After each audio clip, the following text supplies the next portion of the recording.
Honorable Minister of Education, Indira Pahalwan, Honorable Deputy Minister of Education, Haji Bahroom, Vice Chancellor of the University of Brunei, Darussalam, Dr. Haja Anita, distinguished guests, ladies and gentlemen. It is a pleasure for me to be in your beautiful country and to interact with this august audience at the University of Brunei, Darussalam. I bring with me the greetings and good wishes of the government and people of India. I am grateful to His Majesty the Sultan and the people of Brunei, Darussalam for the warm welcome and gracious hospitality accorded to my wife and me and the members of my delegation. Under the enlightened rule of His Majesty, your nation has made great progress. Today, Brunei is indeed the abode of peace, Darussalam, and has become an example of a tolerant society. The historical and cultural linkages between Brunei and India have roots dating back to the 3rd century.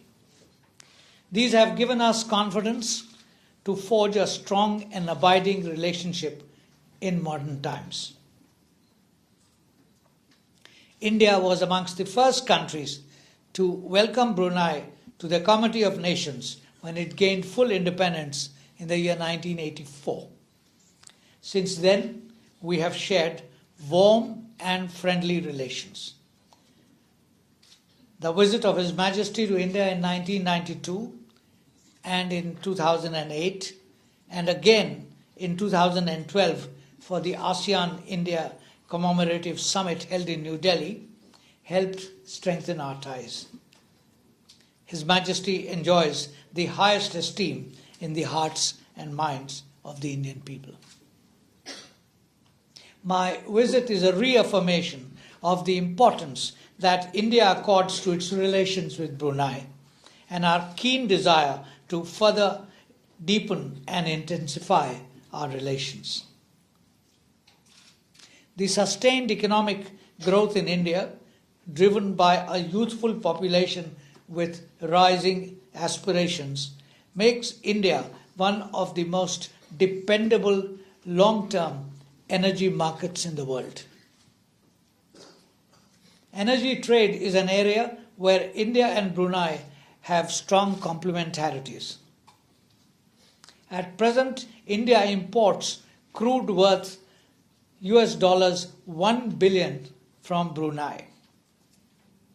Though India is the 3rd largest importer from Brunei, the total import from Brunei is only a fraction of India's global crude imports of more than $112.7 billion in the year 2014-15.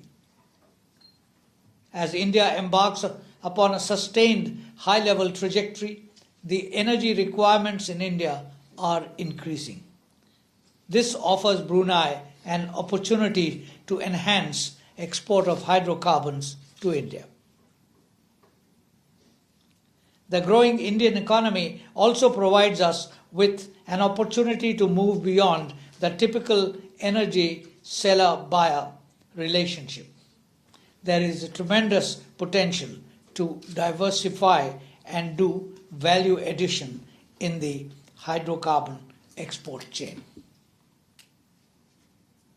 In this context, India is keen to work with the government of Brunei in setting up a fertilizer plant that would make use of the hydrocarbon resources available here for producing fertilizers to meet the agricultural requirement in India. This will generate additional revenue streams and create local employment and thus be mutually beneficial to both the countries. The Government of India have embarked upon an ambitious infrastructure development policy. Flagship programs such as Make in India and Digital India, the creation of 100 smart cities, and massive road and railway upgradation and expansion projects have opened several avenues for making profitable investments in India's growing infrastructure sector. We are keen to welcome investments from the Brunei in India's infrastructure and manufacturing sectors. We are grateful for the assistance and cooperation that have been extended by Brunei to India's space program through the telemetry tracking and telecommand station of the Indian Space Research Organization in Brunei. The station was a crucial component in India's spectacular success in deploying the Mangalyaan in orbit around the planet Mars. We look forward to continuing our cooperation in this field. Today, the 10,000-strong Indian community of professionals like doctors, engineers, entrepreneurs, teachers, and skilled personnel is contributing to the economy of Brunei. We are grateful to His Majesty's government for the support extended to the expatriate Indian community in Brunei. The quality of our professionals is a testimony to the strength of the academic institutions in India. This is another area for us to collaborate. We would welcome more exchanges of students, teachers, researchers from the academic institutions in Brunei, including this university. Such exchanges would augment our people-to-people contacts. We are also keen to work with Brunei to expand mutual tourism by enhancing connectivity and streamlining our visa and travel document requirements. Information technology has been an area where India has made rapid strides in recent years.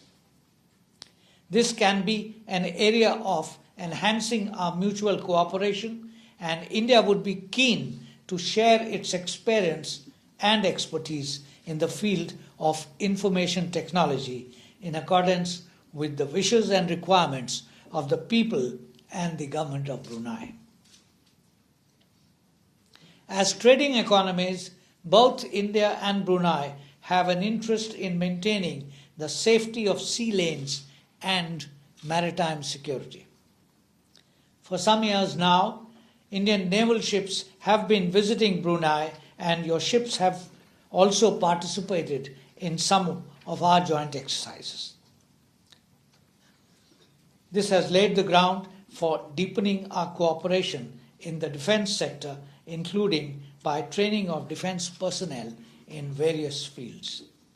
We would also be open to exploring closer cooperation with Brunei in other areas of mutual interest, such as coastal security and disaster preparedness and relief.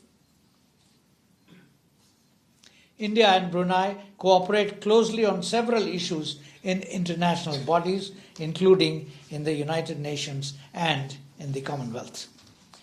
We appreciate the understanding of Brunei in India's enhanced role at the United Nations and for its candidature for the permanent membership of the United Nations Security Council.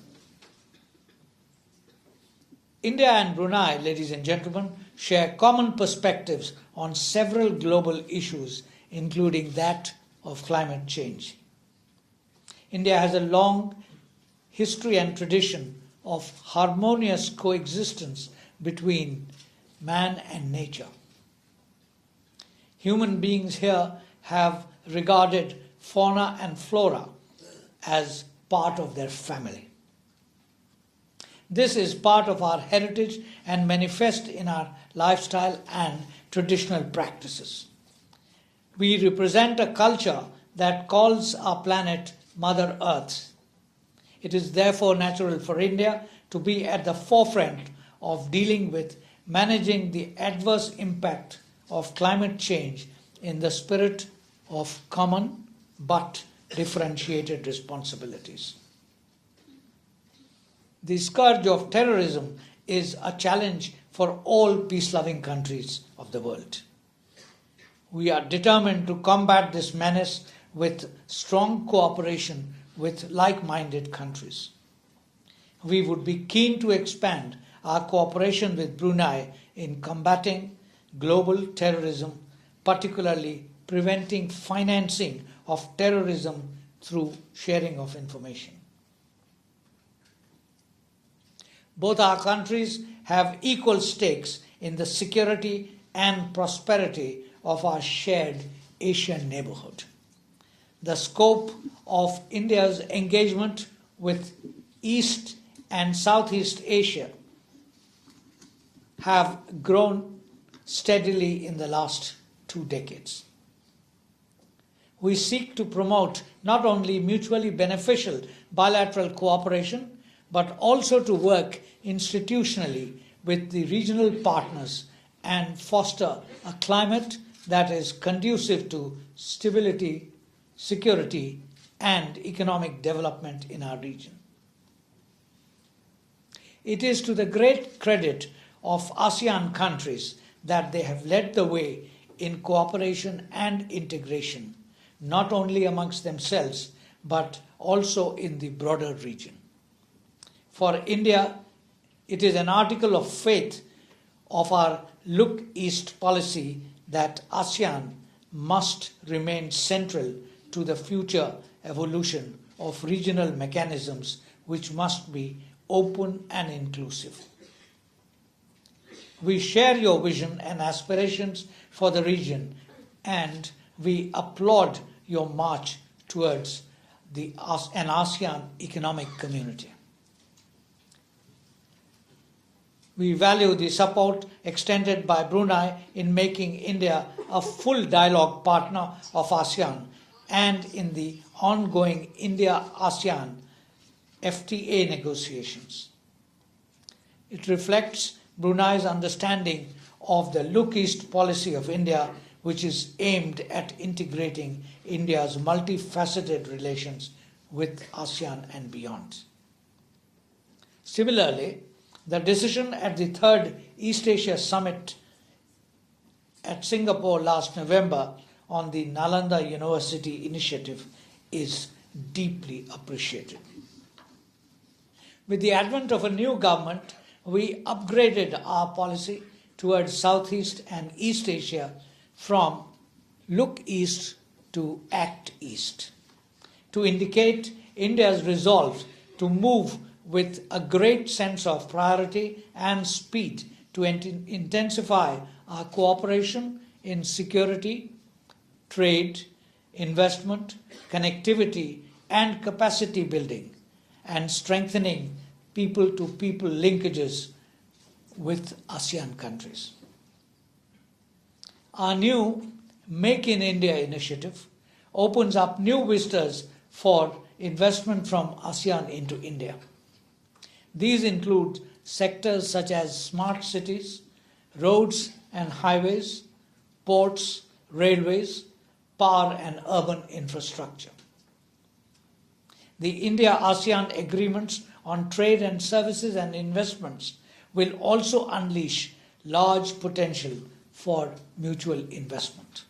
Similarly, we will also encourage our businesses to seize the investment opportunities presented by an economically integrated ASEAN. Enhancing connectivity between India and ASEAN in all aspects, physical, institutional, and people-to-people, is a key strategic priority for us. Our northeastern region is our land bridge to ASEAN. Our excellent bilateral ties with our ASEAN partners, which are largely sans irritants, have laid a strong foundation for our Act East policy.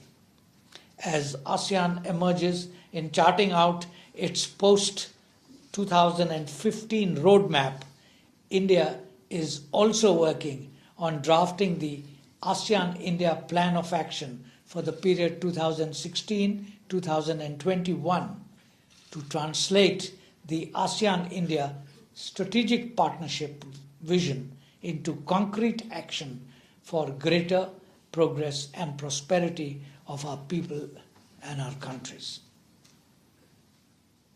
We in India are thankful to Brunei for playing a constructive role in deepening of India's engagement with ASEAN.